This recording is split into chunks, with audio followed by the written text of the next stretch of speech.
All right, welcome everybody. Thank you for joining us today. My name is Andrew Daphne, and I'm the Instruction and Outreach Librarian at the New Jersey State Library. And our presenter today is Terry Taylor, who is our U.S. Documents Librarian. So she is an expert in anything related to finding federal information and statistics and how to navigate all the documents that are produced.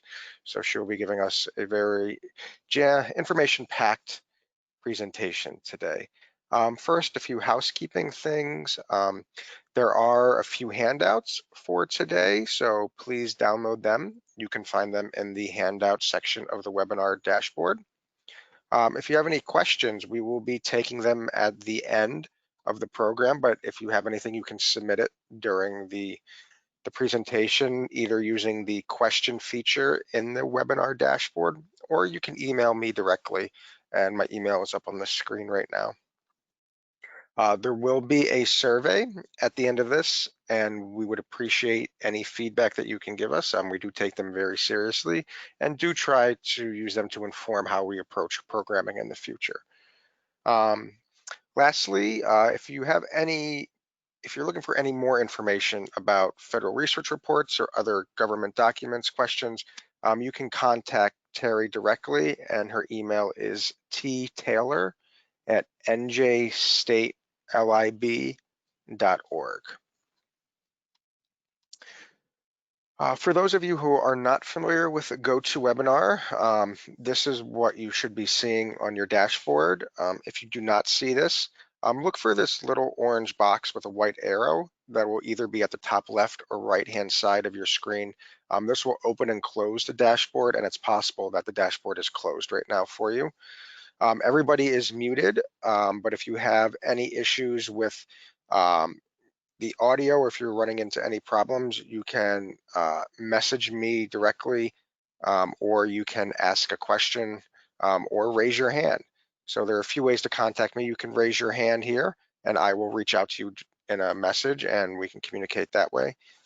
Or you can use the question feature here. Just type your question, and I will reach out to you. Or if it's something that we will answer at the end of the program, that's when we will do that. And lastly, the handouts will be available in the handout section, and there are 4 for today. So without any further ado, Terry, we can take it away. Okay.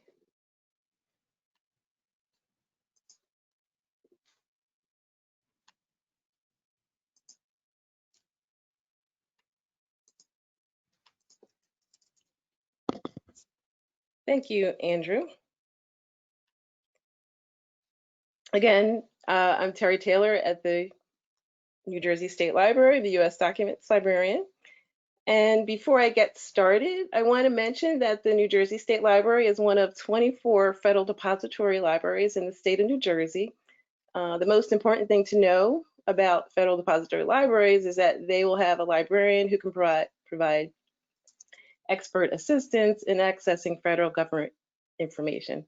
Andrew mentioned that already, but I wanted to put a shout out to federal depository libraries. Federal depository librarians will help you locate information, whether it's historical, current, in print, or in electronic format.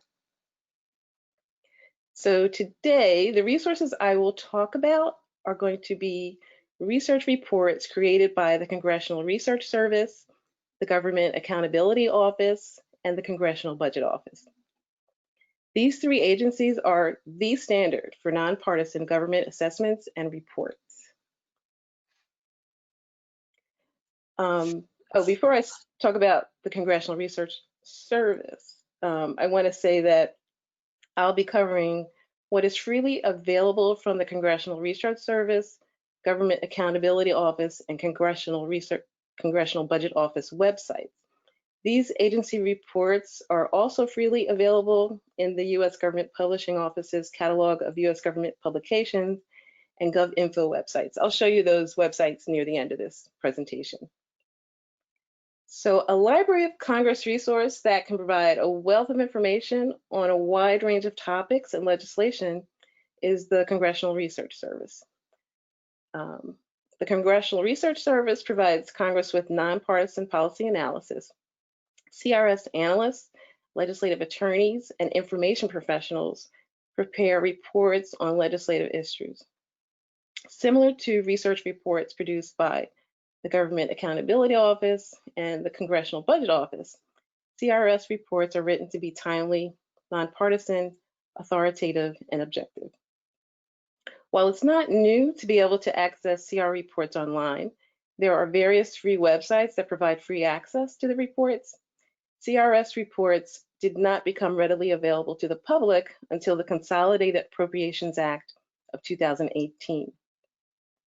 The law was, it was a section of a larger omnibus law, but the law instructed the Library of Congress to create a website populated by CRS web reports for wide use. This is the CRS homepage where you access the latest CRS reports. The CRS reports database it's designed to be user-friendly, as user-friendly as possible, allowing reports to be found by using common keywords. If you want to browse all of the reports, you just hit the search key to the right of the search window, and you will see the browse screen. Whether you keyword search or browse, you can filter search results using the faceted limit section in the left-hand column of the results page. I should mention, when you're in the browse function, you're going to see the most current reports in order.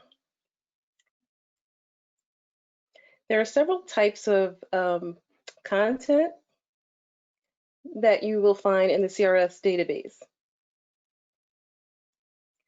You have the R series, which is the main content type that populates the database. The R series provide in-depth research analysis. Reports run from 20 to 30 plus pages long. Another type of report you'll find in the database is the In Focus report. It's a 2-page executive level briefing document covering a wide range of policy issues. This example In Focus report provides a brief overview of federal regulation of Wells Fargo and a timeline of key events involving the company since the scandal's disclosure. It then discusses a few relevant policy issues, including consumer protection and corporate governance, and highlights recent instances of congressional oversight of the bank. Insight reports are 2 to 7 pages. They provide short form analysis on fast-moving or more focused issues. When I pulled this title in 2019, it was on a hot topic about the campaign of Amazon to get a new headquarters location. 2 other items that appear in the database are legal sidebar documents. Those are 2-page reports by the Congressional Research legislative lawyers, and transcripts of CRS analysts' testimony before Congress. And finally, a new addition to CRS content is the infographic. The last time I checked, there were, I believe, 18 infographics in the database. This is an example of a infographic for pharmaceutical drug development process and how a bill becomes a law. There is also a CRS appropriation status table. The appropriation status table provides current information on legislative activity related to the appropriations and budget process.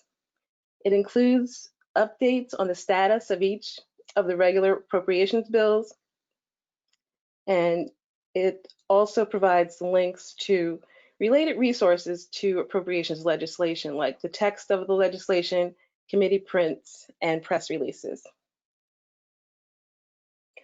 A new part of the database is its coronavirus COVID-19 resources section. This page contains a listing of recently published research products divided into 8 subject areas that the Congressional Research Service has prepared for Congress related to the COVID-19 topic. The 8 subject areas are overview, public health, economic impact on individuals, impacts on business and the U.S. economy, executive branch response, congressional response and legislation, and legal analyses. Looking at the COVID-19 content, this is an example of a R-series research report found in this section. The title is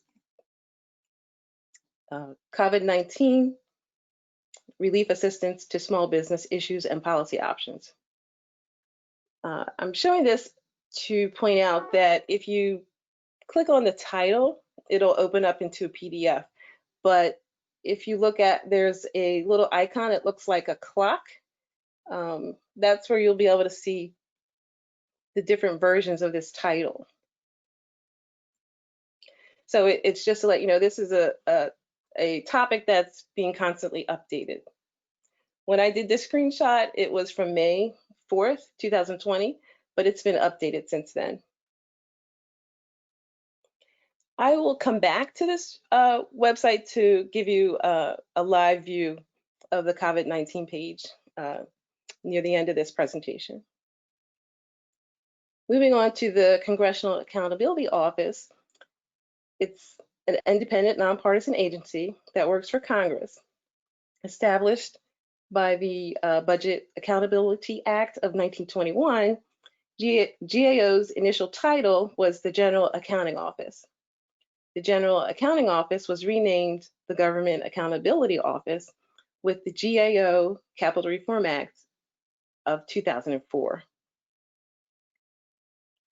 The GAO examines the use of public funds, evaluates federal programs and policies, and provides information to help Congress make informed oversight policy and funding decisions. The GAO is known as the government's watchdog because it investigates how the federal government spends taxpayers' money. The GAO gathers information that Congress uses to determine how effective executive branch agencies are carrying out their missions. The GAO website, where all of the current content can be found, provides access to GAO reports and other items.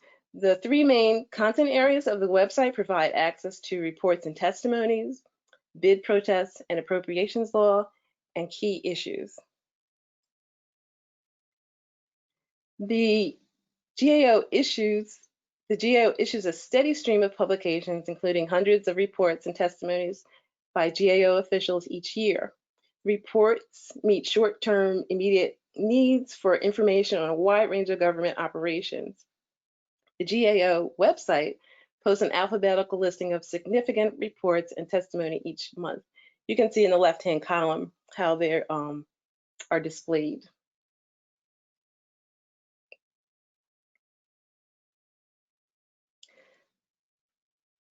The GAO website allows visitors to browse reports and testimonies by date, by topic, and by agency. There's also a search window at the top of the web page that allows you to search by publication number or keyword. Reports and testimonies also have a month in review section for the latest 12 months and an annual index back to fiscal year 2009. The annual index is a comprehensive list of all reports, testimony, correspondence, and other publications issued by GAO during the fiscal year, grouped according to topics. The GAO classifies its reports and other publications into 31 topics. An example of a GAO report under the topic Science and Tech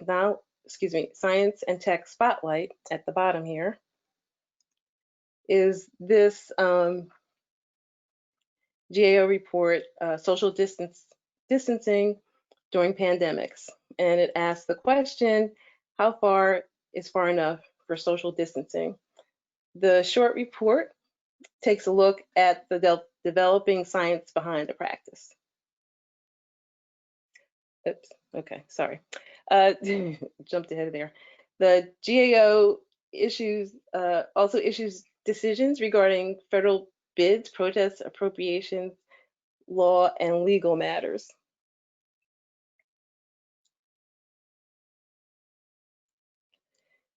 GAO decisions are often referenced in the news. Most of the time, though, news items do not include an exact title or even cite the authoring agency. A clue in this Washington Post headline, of course, is the reference to congressional watchdog. A visit to the GAO website and perhaps a keyword search that includes Ukraine can provide a result to the GAO decision that's referenced in the article. The actual official title for this referenced GAO decision the title was Office of Management and Budget, Withholding of Ukraine Security Assistance.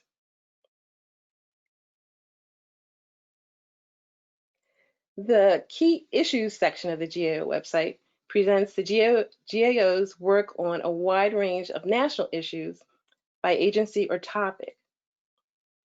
The GAO's most relevant reports are highlighted in the key issues pages. The key issues pages allow you to search by topic. In this case, I checked off education, employment, and science and education, education, employment, and science and technology. Those are the topics I clicked off. And then it provided me of the most recent key issues by on those topics that have been published on the website. You can also search key issues by agency. The GAO is led by the Comptroller General. The current Comptroller General is Jean Dodaro, who is quoted in this Washington Post article.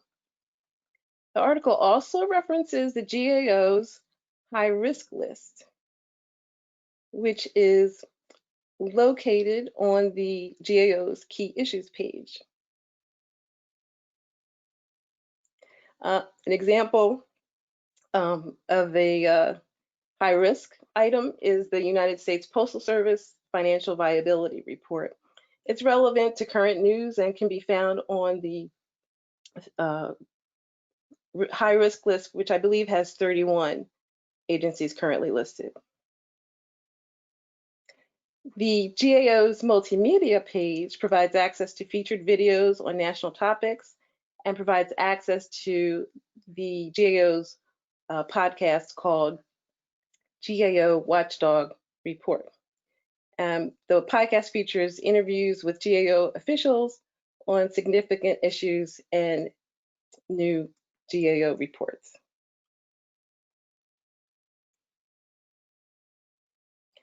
In addition to posting reports on its website,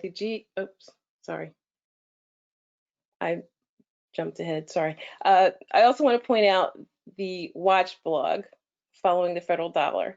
And you can subscribe to this for this to come to your email if you want. They feature a different topic on a regular basis. This is a current one on the critical shortage of nurses.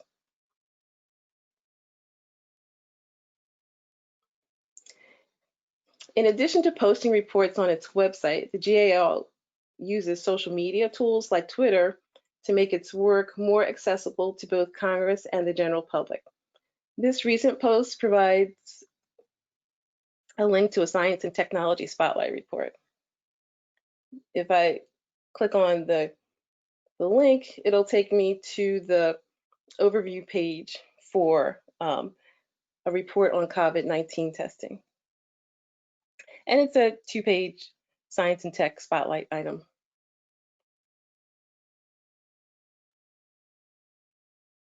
Moving on to the Congressional Budget Office. The Congressional Budget Office independently analyzes budgetary and economic issues to support the congressional budget process. The agency established by the Congressional Budget Act of 1974.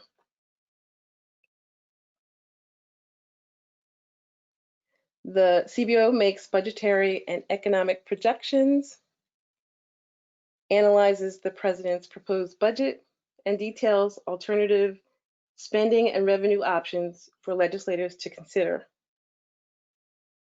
It also provides cost estimates of bills approved by congressional committees and tracks the progress of spending and revenue legislation. The CBO assists the congressional budget committees with drafting and enforcing the annual budget resolution, which serves as the blueprint for total levels of government spending and revenues in a fiscal year. The CBO's website provides free access to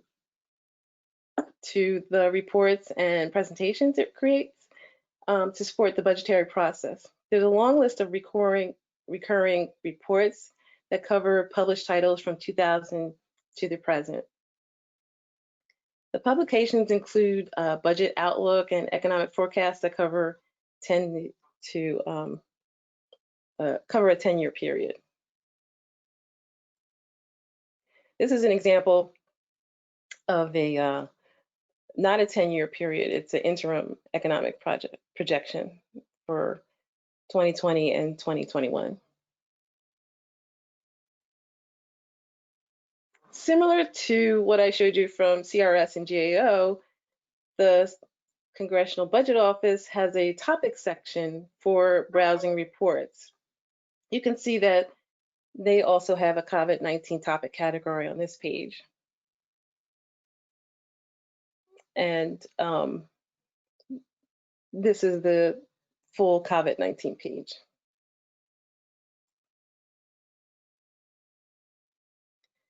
CBO's cost estimates are highly valued as legislation is drafted, particularly at the point when it's reported out of committee. CBO estimates are required so the Congress will know the actual price tag of a proposed new law. Cost estimates are published on CBO's website, where they are searchable by several variables. If you have a specific bill number, you can locate available cost estimates for specific legislation.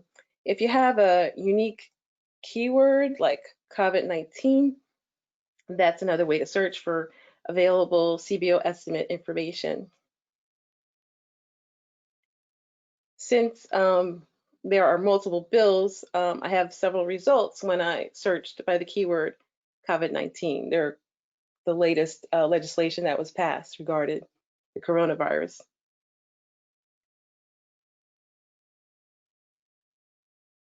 That's an example of a table that is accessible in one of the cost estimate documents.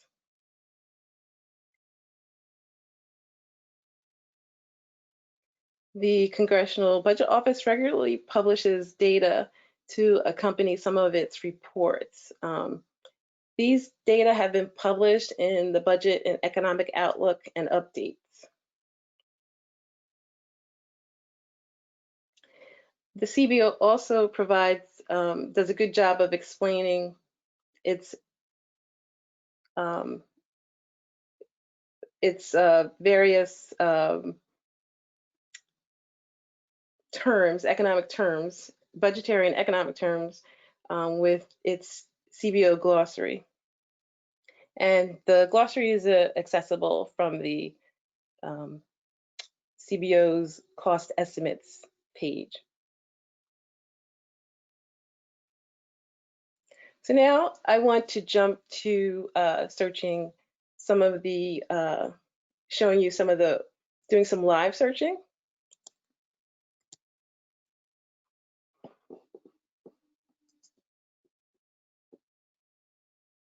And going back to the CRS Reports homepage,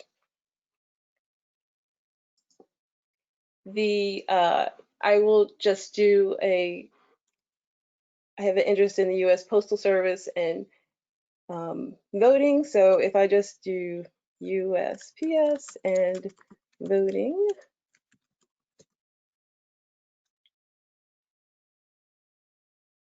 I have 12 reports that appear.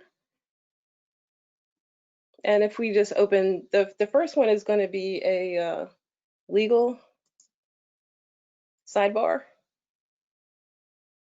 And this is a legal sidebar, election 2020 and the COVID-19 pandemic, legal issues in absentee and all mail voting. And they give the legal landscape, recent challenges, and it will provide hyperlinks to more information if you want to pursue.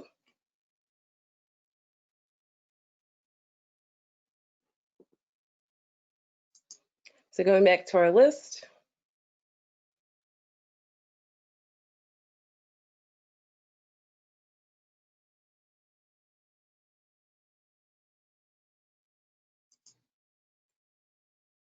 and this is an Insight publication, U.S. Postal Service, Financial Condition and Title VI of the CARES Act.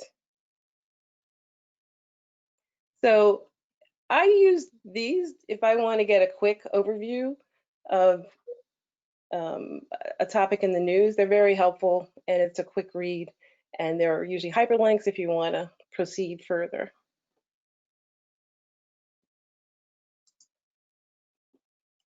Going back to, I want to give you a larger view of the coronavirus disease 2019 section. I mentioned the subject headings or the topics that the reports are listed, and they're usually posted, I believe the beginning of the titles that you'll see under the headings are going to be, the most recent are at the bottom of the list.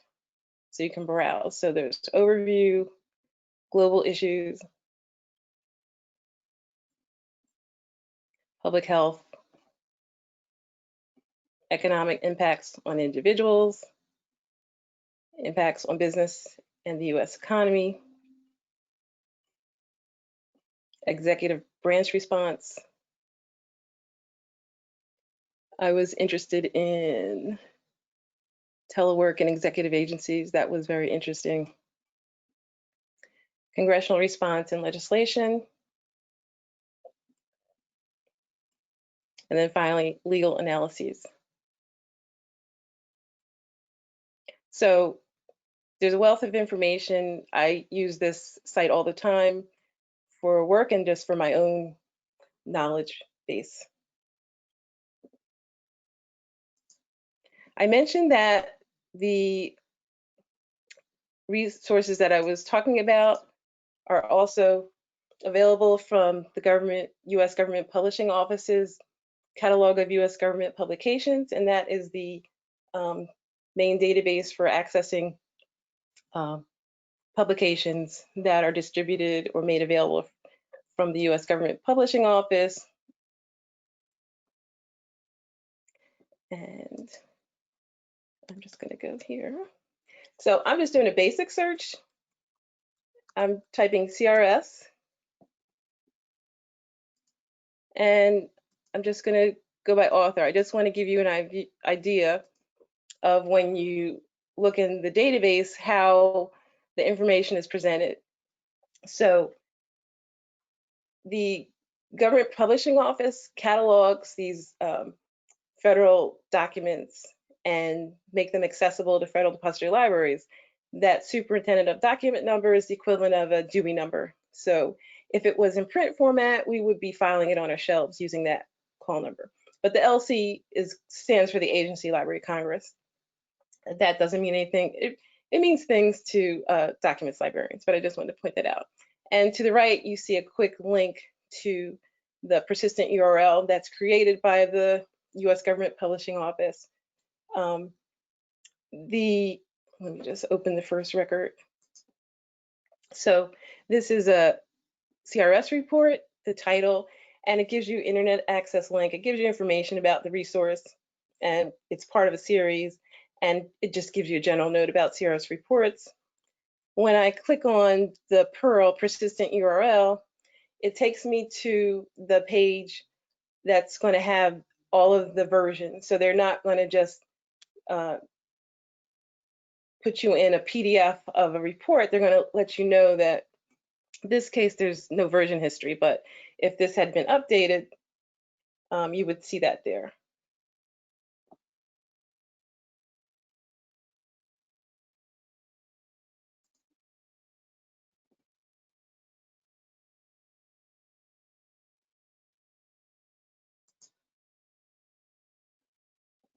So these are all in order of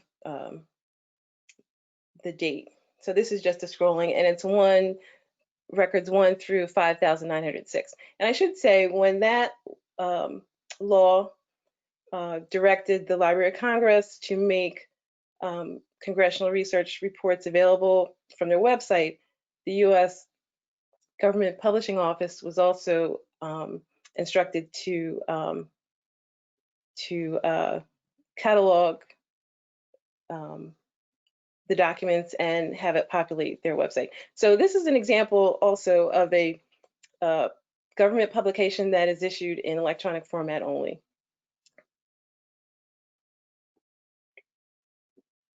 So I'm going to go back to the basic search, and I'll just change it to CBO. And just do author. Again, I'm just giving you an idea of what CBO documents are going to be in this data catalog of U.S. government publications. And I'm going to click on this first item. So I'm clicking on this just to let you know that all of the publications don't look like cost estimates. This is enhancing the security of the North American electronic grid. And this will open up into a PDF. So it's a 36-page document. And you can see the table of contents, what is covered in this document. And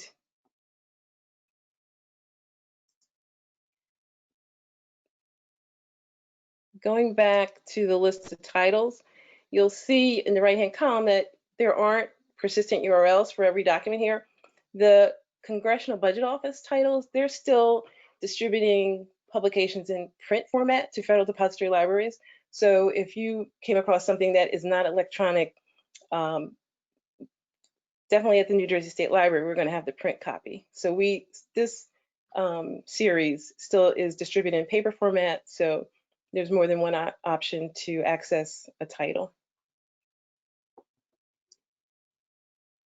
Going back to the home page, this time we're going to do GAO.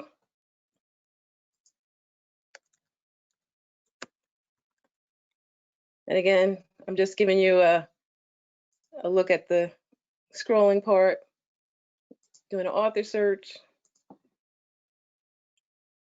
And again, it's the most current that's listed here.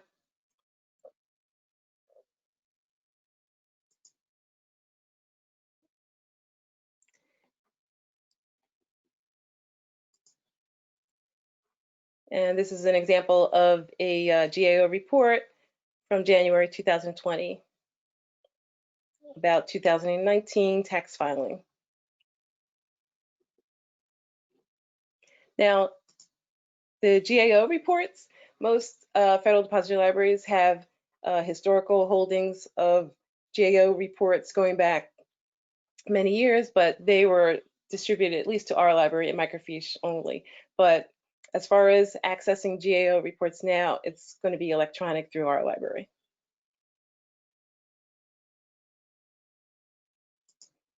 So I mentioned GovInfo, another U.S. Government Publishing Office resource. They're accessible. Let's see. We'll just go by browse by letter. And GAO reports. So I mentioned that we have older GAO reports at the State Library. The Government Publishing Office on GovInfo, they've digitized the GAO reports and comptroller decisions from 1994 to 2008.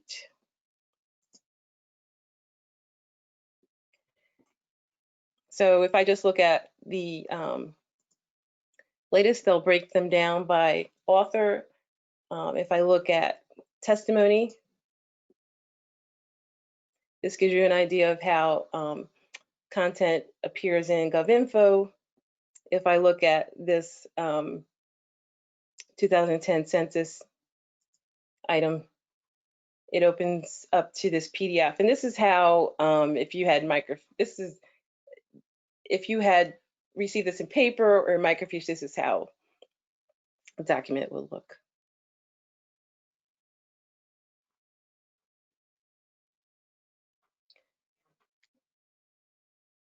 All right.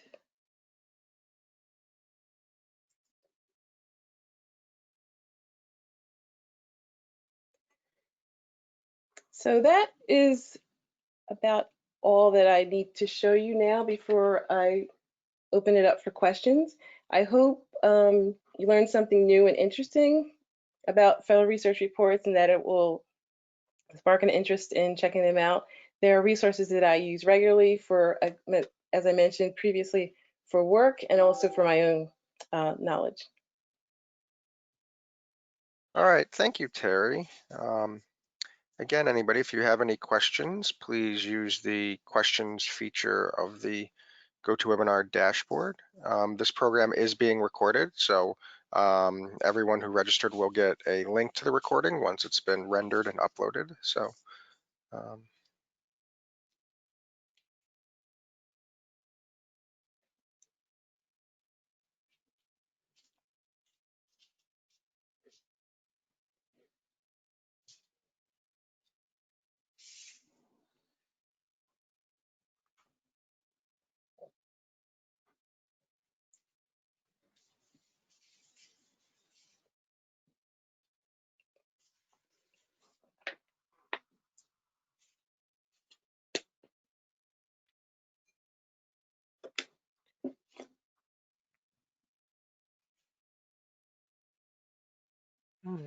give it a couple more minutes to see if anybody has any questions.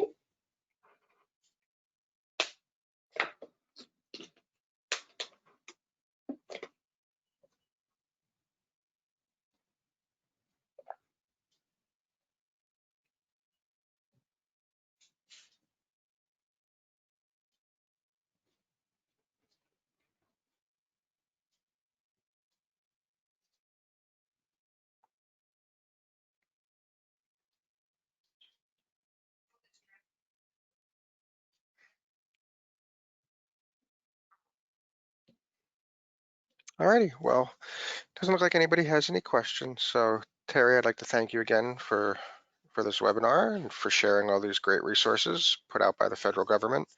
If anybody has any questions that they think of later, you can email Terry or email the reference desk, and we would be happy to help. So I'd just like to thank everybody for attending today, and thank you again, Terry. Oh, you're welcome. Thank you.